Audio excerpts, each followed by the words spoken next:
Good morning. We've called this meeting to discuss slow kill treatments. Slow kill approaches to treatment of canine heartworm infections have advocated as economical alternatives to adulticidal treatment with melarsamine dihydrochloride. However, the treatment based on the slow kill approach has been incriminated in the emergence of macrocyclic drug-resistant strains of canine heartworm. According to the American Heartworm Society, treatment regimens that utilize heartworm preventatives with or without doxycycline instead of an adulticide are called slow kill protocols. These can include Advantage Multi for dogs, which is just imidacloprid and moxidectin with doxycycline, which is done in the study conducted by Savadelis. It can also include preventative doses of macrocyclic lactones combined with doxycycline, as Kramer uses in his study, and Yoon also uses in his study ivermectin in combination with doxycycline. Would you adopt the slow kill approach for all of your clients, or would you consider alternative methods? Or would it depend on your situation? So we wouldn't adopt this approach for all clients, just because there is a potential of selection of resistant populations of heartworms with the slow kill method that the treatment creates. And then of course there are other considerations to take under account. According to the study conducted by Yoon, this method used a combination of ivermectin and doxycycline is not effective for all classes of heartworm disease.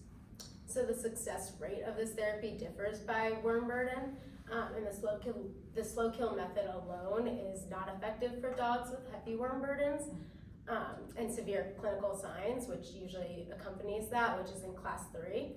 It should only be used as an alternative protocol for heartworm dogs that fall into class 1 and 2, which are dogs with low worm burdens.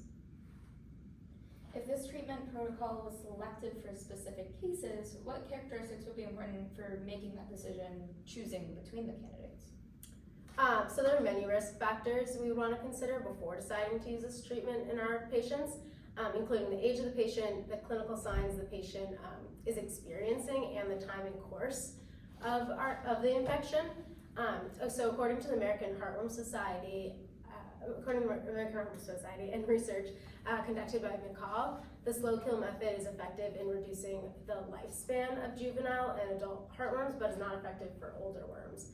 Meaning that if choosing this course, we would want to make sure that the infection is more at the start of its course, and our patient has a low worm burden, which is generally associated with less significant clinical signs, as I said earlier.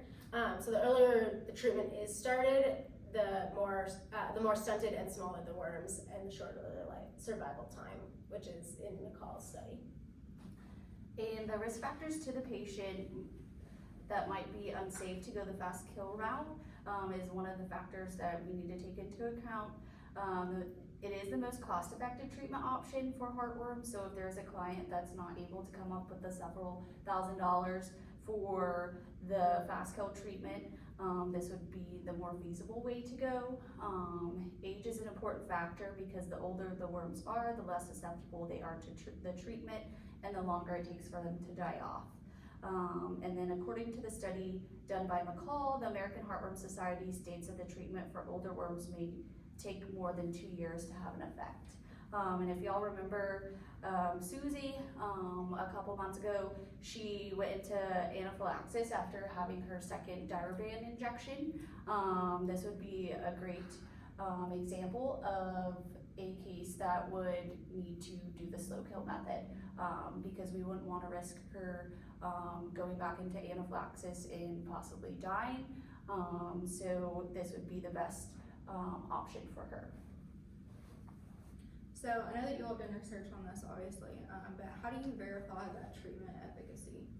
Yeah, so according to the study by Savadelis that used Advantage Multi and doxycycline for the slow kill method, the protocol eliminated microfilaria within the first 21 days after starting the treatment.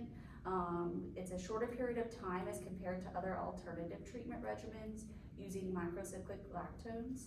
And according to the American Heartworm Society, heartworm antigen testing is the most reliable method of confirming the efficacy of this treatment. And also one method to verify treatment efficacy, as done in Yoon's study, is to check the pro-inflammatory cytokine levels, such as IL-6, interleukin-6, and the levels of cardiac troponin, a C-reactive protein, and other biomarkers in order to detect the risk of pulmonary inflammation and thromboembolism that are associated with heartworm disease. Additionally, they confirm the infection status of heartworm using a heartworm antigen test along with echocardiography.